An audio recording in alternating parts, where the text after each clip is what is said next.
Bonjour et bienvenue dans l'émission Paroles de femmes. Nous avons commencé à parler de la guérison et de la maladie, ses origines. Et puis je voulais juste revenir, parce qu'on en a reparlé entre-temps, par rapport à ce que Anne t'avait partagé hier, au fait que c'était la mort qui revendiquait ses droits. Et puis après, tu partageais comme une petite image. Et puis je pense que ça peut vraiment nous aider à mieux comprendre ce qui est en train de se passer quand la maladie attaque, quand le diable attaque avec la maladie les croyants. Je pense vraiment on peut comme avoir une révélation. Donc vas-y, tu peux juste élaborer comme tu nous as dit tout à l'heure. Oui, je sais pas si je vais pouvoir le réexpliquer pareil, mais l'image qui me vient quand je pense à la maladie, c'est que le péché et la maladie, c'est deux expressions différentes d'une même réalité. C'est comme si on avait un objet qui était sculpté et qu'on avait un éclairage par ici, un éclairage par là, et qu'on voyait les deux projections sur deux murs différents, font deux formes différentes, mais c'est la même chose. Mm-hmm. Et je suis convaincue que le péché et la maladie, c'est la même réalité, la revendication de la mort sur la vie, qui s'exprime de deux manières différentes. Mmh. Et on a, en tant que chrétien, on a peu de difficultés à comprendre le système du péché, comme l'apôtre Paul dit, le péché m'environne si facilement. Et on a de la facilité à concevoir que Jésus est mort à la croix pour nos péchés, mais avec la maladie, on fait un blocage. Mais en fait, la maladie et le péché, c'est la même réalité qui s'exprime de deux façons différentes. Et si on n'a pas de problème pour concevoir que Jésus est mort à la croix pour nos péchés, on ne devrait pas avoir de problème à croire et à accepter que Jésus est mort à la croix pour nos maladies. Parce que c'est la même chose. Il a vaincu les deux choses en même temps puisque c'est la même réalité. Et que de la même manière dont on peut résister au péché, dont on peut combattre le péché, voilà. On peut fuir le péché, voilà. On peut agir de la même façon du coup avec la maladie. Bah, bien sûr. Et d'ailleurs, je ne veux pas non plus en faire une doctrine, mais j'ai souvent entendu dans des témoignages les gens qui ont été guéris, à un moment donné, il y a eu un refus.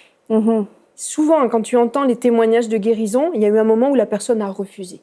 De la même manière que quand tu refuses le péché dans ta vie, tu vas refuser la maladie dans ta vie. Et ça m'avait vraiment frappé. Je me souviens, le premier témoignage de guérison que j'ai entendu, c'était une dame qui avait eu un diagnostic de cancer. Elle était venue témoigner dans l'église où j'étais à l'époque, ça fait très longtemps. Et elle avait dit « Ah, mais quand le docteur m'a dit que j'avais le cancer, j'ai dit « Ah, mais non, ah, mais non. Ah non, non, non, je refuse, c'est pas possible, je refuse. » Et ça m'avait comme, là, est-ce que tu peux refuser une maladie ? J'étais abasourdie dans mon siège. Je me dis, et ça m'a marqué ce témoignage parce qu'effectivement, cette femme a eu ensuite des contrôles et il n'y avait plus de cancer. Et j'ai souvent entendu, et ça attire mon oreille dans des témoignages de guérison, cet aspect du refus. Non, je refuse. Non, pas à moi, je refuse. Et ça m'a vraiment frappée. Donc, je ne veux pas en faire une doctrine, mais je l'ai remarqué. Et ça correspond, je veux dire, ça, ce que je viens d'expliquer par rapport au péché, c'est cohérent avec cette démarche de refus. Mais dans le sens où on n'acceptera pas la maladie, ou écoute, ça fait partie de la vie. Ouais. Et en fait, la seule manière dont la maladie fait partie de la vie, c'est parce que le diable est méchant et que le diable attaque. Et c'est de cette façon-là que oui, la maladie existe. Après, ceci dit, on va en parler toute la semaine, mais c'est pas parce qu'on est malade que notre vie s'arrête, que notre relation avec Dieu s'arrête, qu'il n'y a plus d'espoir, on n'a plus aucune destinée. On va en parler de ce cas de figure aussi, que faire quand on n'est pas guéri. Mais aujourd'hui, on va parler de comment aimer et comment encourager une personne qui est malade, parce qu'on n'est pas forcément malade dans notre propre corps, mais avec tout ce qu'on entend aujourd'hui, on connaît tous quelqu'un qui est malade, quelqu'un qui combat une maladie, qui est en plein milieu d'une bataille contre le cancer ou contre une maladie. Et ça peut être vraiment des maladies très graves où les gens peuvent mourir finalement. Et dans nos églises aussi, il y a des gens qui sont malades et qui luttent avec la maladie, qui combattent avec la maladie. Et c'est leur quotidien. Et on a un message de foi et qu'on veut prêcher avec foi et avec audace, puisque c'est un message de foi. Mais on veut aussi l'amener avec sagesse et puis avec amour, parce que ces personnes-là souffrent réellement. Et on disait, toi Mathilde, quand tu as été malade, ça fait vraiment mal dans ton corps. Tu sais, je veux dire, c'est pas comme je disais, c'était pas juste un inconfort, il y a vraiment une douleur. Et puis quand on a mal dans notre corps, on sait que ça peut aussi venir toucher nos humeurs, la façon dont on réagit. Et puis quelquefois, du coup, dans l'Église, on a l'impression qu'on fait une différence entre la foi et entre l'amour. Soit je crois, soit j'aime. Mais on peut croire et aimer en même temps. Et de pouvoir encourager et aimer les gens qui sont dans la maladie, ça peut être vraiment décisif dans la manière dont ils vont recevoir leur guérison, en fait. Il y a souvent, je veux dire, les gens veulent bien faire et ils viennent te voir, t'es malade et tu le prends comme une accusation. Je me souviens, ça fait longtemps, c'était avant mon mariage, j'étais jeune convertie et j'ai eu une période de dépression nerveuse. Mm-hmm. Et c'est mal vu, hein. Il y a des églises où un chrétien dépressif, c'est pas possible. Ouais.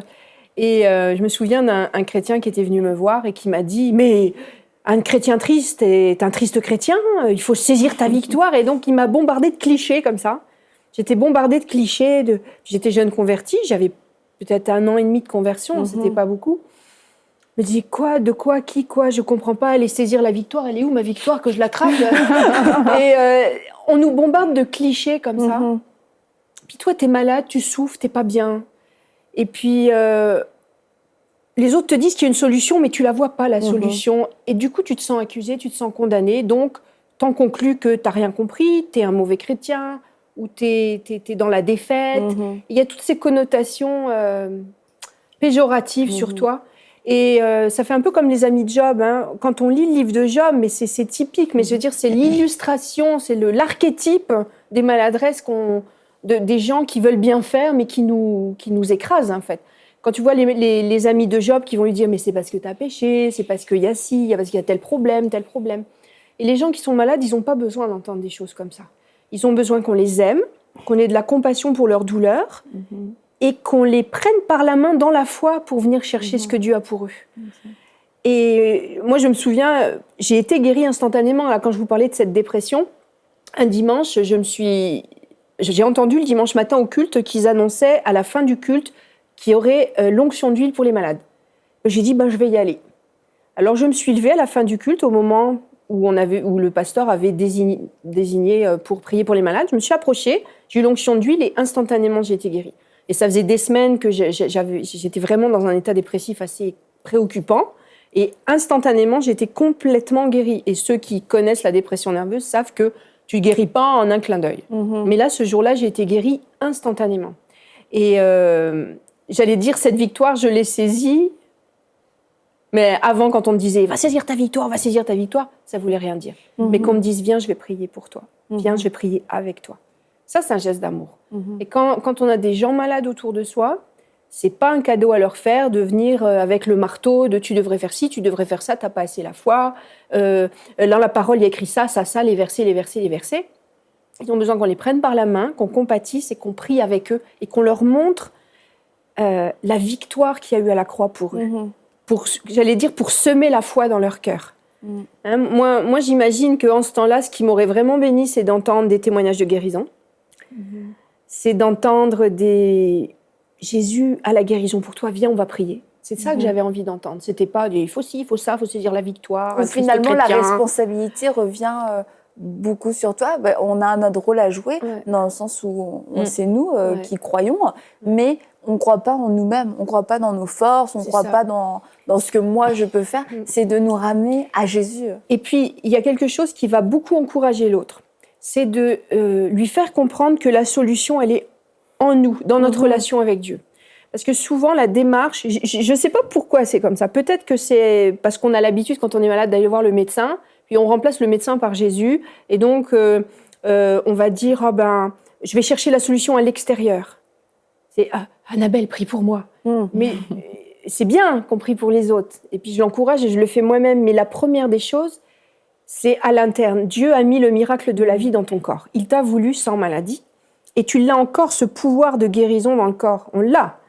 Quand tu te coupes une main, moi, je suis fascinée de voir que le corps a la capacité de s'auto-réparer. On l'entend aussi dans le jeûne, dans le phénomène du jeûne. Il y a tout un phénomène physiologique dans le corps d'auto-réparation qui est fascinant.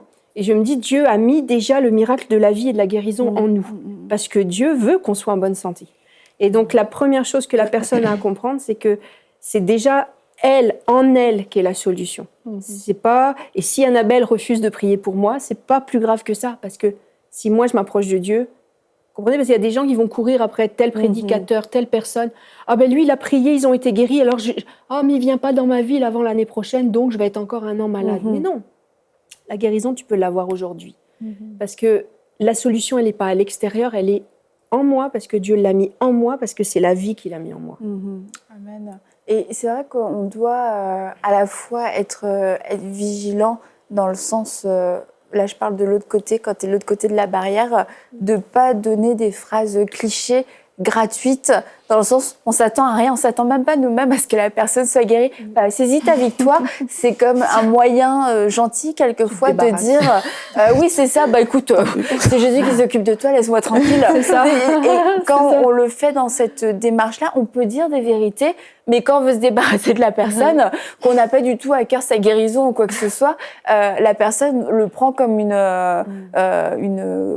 donne-moi un beau mot, Anne. Je sais pas. Une rebroue... Une rodomontade. Ouais, voilà. Je veux pas le répéter, mais comme ça. Et puis au final, quelquefois, des personnes vont s'isoler. À l'extrême, il y a ce cas-là. À l'extrême, je veux dire à personne que je suis malade finalement, parce que j'ai été mal reçue, parce que on m'a dit, on m'a donné 2-3 phrases. Oui, t'es guéri, ça a compris, prends ta Bible. Voilà, c'est comme débrouille-toi, fais tes choses par toi-même. Je vais passer pour un mauvais chrétien. Voilà, ça, du coup, les gens vont s'isoler et puis ne pas pouvoir bénéficier de l'onction qu'il y a dans le corps de Christ, de pouvoir s'encourager, de pouvoir s'exhorter. Et puis, Mathilde, on était à l'église dimanche et là, il y avait un jeune homme et il avait des béquilles. Et puis, moi, je lui parlais au jeune homme de tout. Et là, Mathilde, mais il y a quelqu'un qui a prié pour toi. Sous-entendu moi, quoi, parce que c'est moi qui étais là. Non, bon. Elle a prié pour elle a prié pour lui. Là, le gars, de toute façon, il était en béquille, donc ça se voyait, je veux dire qu'il avait quelque chose. Mais tout ça pour dire que on a un corps, et là, Mathilde, elle est arrivée, elle a dit, OK, je vais t'imposer les mains. Et puis, il a senti un clic dans sa cheville. Et a priori, il était guéri. En repartant, il avait juste été un peu hésitant parce que c'est lui qui avait peur. Mais il dit, j'ai plus mal. Non, j'ai plus mal. Mais il a bénéficié de ça, de cette onction qu'on peut transmettre les uns aux autres en se faisant du bien, en priant les uns pour les autres. Puis de vouloir s'isoler, refuser la prière. Non, personne ne prie pour moi. Je demande la prière à personne. C'est dommage. Ce jeune homme-là, il a été guéri comme ça en quelques minutes quand Mathilde est arrivée. Et je voulais pas te couper l'herbe sous le pied, là. Je m'excuse. Et puis d'autres fois, il y a l'autre côté, c'est de vouloir tout le temps attendre. Il faut que quelqu'un prie pour moi, il faut que Mathilde elle vienne me voir à la fin de l'église pour prier pour moi, parce que si c'est pas toi qui prie ou toi qui prie, il va rien se passer. Et dans les deux cas, on se prive en fait du bénéfice personnel, de notre relation personnelle avec le Seigneur. Et dans les deux cas, finalement, on reste un petit peu coincé avec même certaines fois des questions, des incertitudes, des doutes. Et quelquefois, ça peut être, tu dis, un évangéliste ou un ministère de guérison qui passe très connu. Et puis, on peut refuser que notre propre pasteur ou notre mari ou un frère ou une sœur dans la foi prie pour nous parce que on dit, moi, non, toi, écoute, avec ta petite foi. C'est pas encore ça. Ouais, non, mais vraiment, il y a des gens qui veulent pas qu'on prie pour eux parce qu'ils trouvent que ton Jésus en toi, il est pas assez grand. Assez grand. Mais il pourrait pas recevoir non plus de cette personne. Exactement. Mais on peut recevoir les uns des autres sans pour autant non plus aller chercher et s'attendre finalement il y a plein de façons d'être guéri. Voilà, quand on entend des exactement. témoignages de guérison, moi j'en ai eu 3 dans ma vie des guérisons et les 3 fois ça s'est fait différemment. Et puis j'ai entendu aussi d'autres témoignages qui montrent que ça peut être encore différent. Tu peux être juste dans ta chambre, tu pries, t'es guéri. Moi, j'avais une amie comme ça, elle me disait j'étais dans ma cuisine, j'étais en train d'écouter une prédication, puis à la fin, il y avait un appel pour la guérison. Je me suis imposé les mains à moi-même, elle m'a dit. Puis elle a été guérie, puis c'était quelque chose de très sérieux. Ou alors, ça peut être tes enfants. Moi, j'avais les petites qui avaient prié pour moi. J'avais Heidi qui avait 3 ans et Sophie qui avait 2 ans à l'époque. Et puis, j'avais une tendinite depuis des semaines à l'arrière de la cheville. Là, c'était très douloureux, puis je boitais depuis des semaines. Et le papa a dit, vous allez prier pour maman. Et donc, elles ont prié pour maman et j'ai été guérie là. Ah. Et donc ça peut être des tout petits qui prient pour toi. Ça peut être toi tout seul dans ta chambre ou dans ta cuisine. Ça peut être un ralliement, il y a un grand évangéliste qui a un don de guérison qui passe, il t'impose les mains. Ça peut être, tu es touché par la prédication et puis il y a un appel peut-être au pardon et puis dans ton corps, tu vas sentir la guérison. Il y a plein de façons. De toute façon, on l'a dit dans la première émission, la guérison, c'est le rétablissement de la normalité de Dieu. Alors Dieu, il a toutes sortes de moyens de le faire. Alors il ne faut pas se bloquer en disant il n'y a qu'une seule façon que je sois guérie, juste l'onction d'huile ou juste tel prédicateur ou juste Annabelle qui prie pour moi. Dieu se servira du moyen qu'il veut, mais toi, sois prêt à recevoir. Exactement. Et puis, donc, tout ça pour en revenir au fait qu'il ne faut pas se fermer à recevoir la prière ou à ne pas recevoir la prière. Et aussi, pour revenir rapidement sur ce qu'on disait, une des choses donc, à ne pas faire lorsque on est on veut encourager et manifester de l'amour à une personne malade, de ne pas être dur et froid, puis lancer des phrases comme ça, comme tu disais, qui finalement font l'effet de coups de couteau. Ça fait mal, ça met sous la condamnation, sous le jugement, puis ça rajoute en fait aussi à la maladie. Et tout le temps, en fait, on devrait, comme Jésus, être ému de compassion. Absolument. Et comme tu racontais l'histoire du jeune homme pour qui j'ai prié l'autre jour à l'église, moi, ma première mission, quand je l'ai vu, c'est comme, je veux tellement lui témoigner l'amour de Dieu que, en fait, j'étais tellement dans l'expectative que ce jeune homme-là recevrait. Parce qu'en fait, ce que je lui ai dit, c'est que Dieu veut juste te montrer qu'il t'aime aujourd'hui. Puis, il veut juste te montrer son cœur. Et vraiment, ça fait de clou-clou. Puis, je rends vraiment gloire à Dieu parce que Dieu est amour. Et Jésus était littéralement ému de compassion par les foules qui étaient devant lui. Il était ému de compassion à tous les niveaux et il se faisait reprendre par les religieux. Il se faisait reprendre quand il guérissait le jour du sabbat. Gros péché. Spécifiquement. Et puis ça, c'est juste la religion. C'est comme, qu'est-ce qui est mieux que je renvoie cette personne-là malade ou que je lui dise va, tes péchés sont pardonnés. Et puis, c'est ça qu'on reprochait à Jésus, mais c'est les gens religieux qui reprochaient à Jésus. Est-ce qu'on peut vraiment trop aimer? Et en fait, c'est ça, on est invité à être l'exemple, reproduire l'exemple de Jésus. C'est de vraiment être ému, d'être touché par la douleur. Quand on voit quelqu'un qui est criblé par la douleur, quand on voit quelqu'un qui est accablé par la maladie, quand on voit quelqu'un qui est sous l'empire du diable, au lieu de se braquer et puis de tomber dans le jugement, juste être l'extension du cœur de Dieu, être l'extension de l'amour de Dieu. Et Jésus, lui, il était simplement... Lui, il se mettait en colère contre les esprits religieux, mais jamais qu'il se mettait en colère contre les personnes qui étaient malades, les lépreux qui venaient... C'est sûr, Jésus disait pas « t'es malade, mais c'est quoi ton problème? T'es nul et tout. » Non, Jésus agissait vraiment pas comme ça. C'est ça, les gens venaient vers lui « Aie pitié de nous, fils de David, les lépreux, les aveugles. » Il faisait ça. Puis il disait « Va, ta foi t'a sauvé. » Et puis, il y a une histoire qui m'émeut beaucoup. Je pense que c'est dans Luc 7. Il y a une femme qui a perdu son seul fils, puis elle est veuve. Et puis là, Jésus, il voit les funérailles, il voit le cortège funèbre, puis il est ému de compassion, il a trop de peine parce qu'il se dit, cette femme-là, elle n'a plus personne. Et puis, ça dit que la parole dit, Jésus rendit le mort à sa mère. Je trouve ça trop beau. Il a rendu le mort à sa mère. Et c'était vraiment son cœur. Le retour à la normalité. Le retour à la normalité, c'est ça. Déjà, elle avait perdu son mari, ça devait être assez douloureux. Déjà, puis elle perdait son fils unique. Mais on voit juste par les actes de Jésus. Et Dieu nous appelle à nous aimer. Dieu nous appelle à nous aimer les uns les autres. C'est le plus grand commandement. Je pense que en étant des canaux de l'amour de Dieu, on va pouvoir transmettre l'amour de Jésus. Et c'est ce qu'on est appelé à faire, de vraiment représenter le Père, représenter Jésus et d'être d'être ému de compassion. Et puis, si on manque de compassion, parce que moi, je sais que j'ai souvent manqué de compassion dans ma vie, bien, je le demande, on demande à Dieu. Seigneur, vraiment, aide-moi, j'ai besoin de compassion parce que ça, je sais pas, cette situation-là, ça mérite plus que d'autres choses. Bien, demandons de la compassion à Dieu. Mathilde fut héritée. Fais-tu bien de t'irriter? Exactement, ça donne rien. Jésus n'était pas irrité contre les malades. Jésus était... il pouvait rester...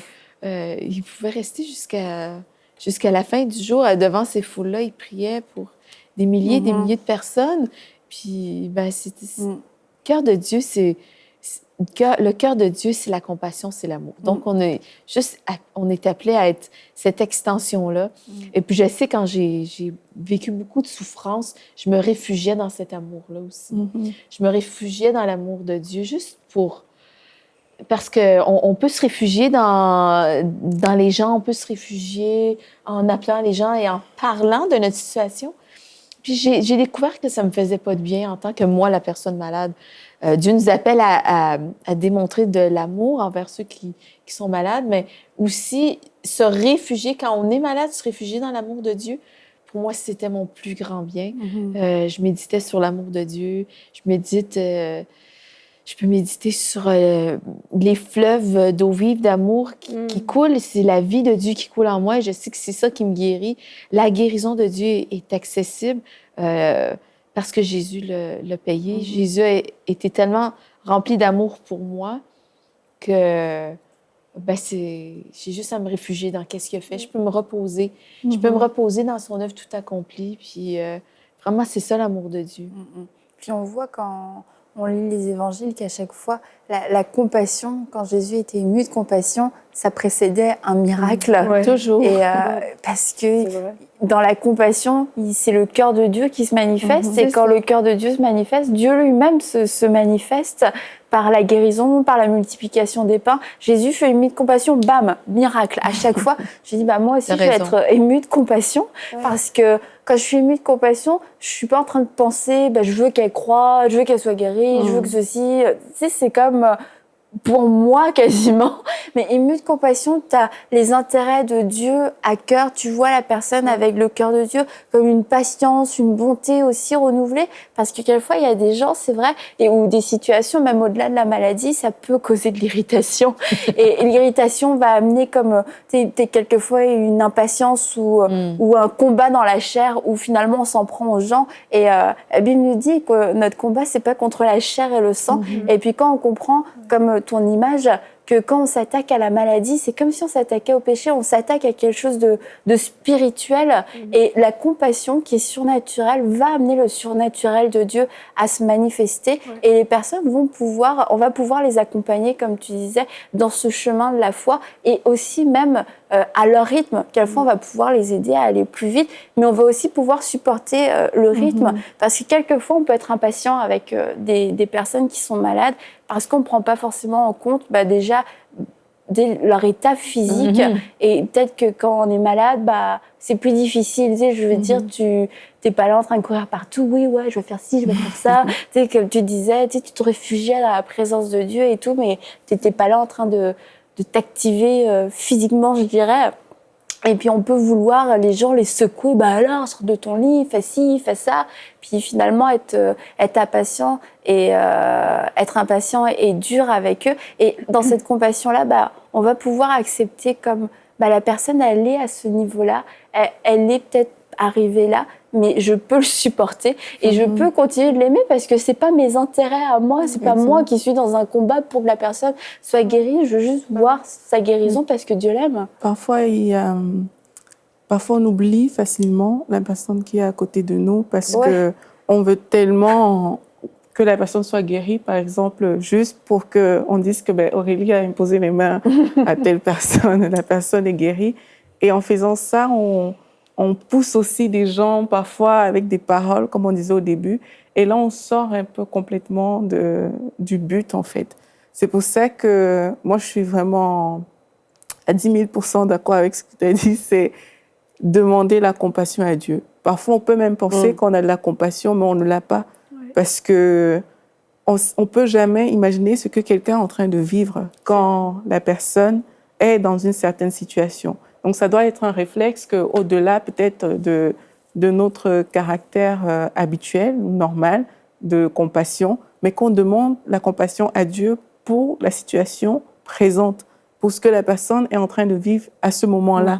Parce que c'est Dieu qui doit toujours nous orienter face aux personnes. Ça ne doit pas venir de nous, genre, dans mon naturel, je suis une femme remplie de compassion. C'est bien, mais il faut que Dieu te donne la compassion pour la situation qui est en train de se passer là présentement par rapport à la personne qu'on a en face de soi, en fait. Donc, pour moi, c'est vraiment... C'est non négociable.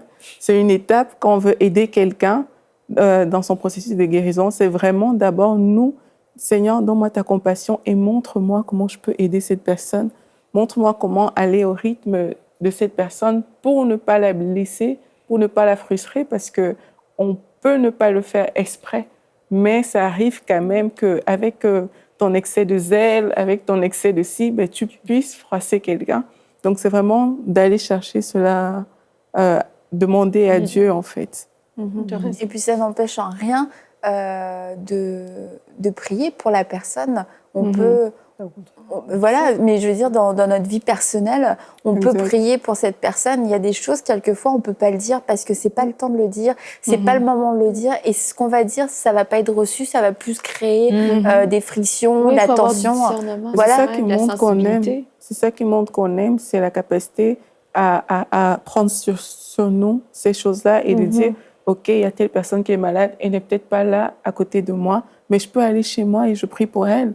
Et Dieu même va nous donner des orientations par rapport à ça. Exactement. C'est vraiment ça qui montre le cœur de quelqu'un. C'est pas quand tu es vu que toutes les caméras sont braquées sur toi que l'on voit que tu pries. Non, c'est vraiment dans ton intimité aussi personnelle. Mais tu pries pour la personne et que tu demandes même à Dieu, Seigneur, montre-moi comment lui faire garder la foi par rapport à ces situations. Des paroles, comment faire en sorte que dans ces situations-là, mais elles reçoivent une parole qui va booster sa foi, une parole de révélation qui va changer la donne par rapport à sa vie. C'est vraiment présenter la personne au Seigneur et des moyens pour que la personne puisse sortir, demander à Dieu des moyens pour que la personne puisse sortir de la situation dans laquelle elle est présentement. Et c'est ça, aimer en fait. C'est ça, la Bible nous dit de porter les fardeaux des uns des autres, mais c'est ça, c'est de faire ces actions-là qui parfois se font pour beaucoup dans le secret et qui sont juste visibles devant la personne. Et que même si la personne, d'ailleurs, ne veut pas être guérie, ça arrive, ou en tout cas ne saisit pas les outils ou les armes que nous-mêmes, on a pu leur mettre à disposition, c'est que Dieu n'en aime pas moins la personne. Donc nous non plus, on n'est pas censé retirer notre amour parce que la personne a décidé que non, elle n'a pas envie de mener ce combat pour la guérison. Aimez-vous les uns les autres, ça ne dit pas aimez-vous les uns les autres si l'autre veut accepter de faire ci ou de faire ça. Et dans la maladie, on doit pouvoir se soutenir et se supporter. C'est pas une condition au fait qu'on va s'aimer les uns les autres et qu'on va manifester cet amour parce que Dieu ne retire pas son amour de la personne qui est malade, même si la personne elle-même ne veut pas vraiment marcher sur le chemin de la guérison. Donc nous, qui sommes-nous pour dire ok, écoute, moi j'abandonne, et en tout cas je t'abandonne dans mon amour, on se connaît plus, c'est fini. Dieu n'agit pas comme ça. Donc notre amour n'est pas conditionnel envers nos frères et nos sœurs parce qu'ils refusent telle ou telle chose, parce qu'on n'est pas d'accord, etc. Vraiment apprenons à marcher dans l'amour et comme Mathilde l'a dit, réclamons cette compassion, demandons d'être animés de la compassion qui animait Jésus et qui précédait le miraculeux. On peut le demander parce que c'est pas tout le temps naturel chez tout le monde d'être rempli de compassion et de toute manière la compassion surnaturelle c'est pas une qualité, c'est vraiment quelque chose qu'on va recevoir, c'est une partie du cœur de Dieu qui va couler en nous, qui va se déverser. Donc même si nous sommes des bonnes personnes, nous avons besoin de demander à Dieu cette compassion qui vient directement de son cœur. Alors on se retrouve à demain pour une prochaine émission de Paroles de Femmes.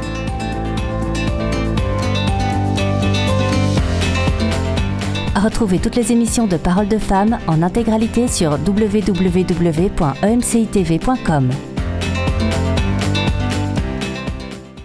Cette émission est rendue possible grâce au précieux soutien des partenaires d'Enseigne-moi Canal International. Retrouvez tous nos programmes sur emcitv.com.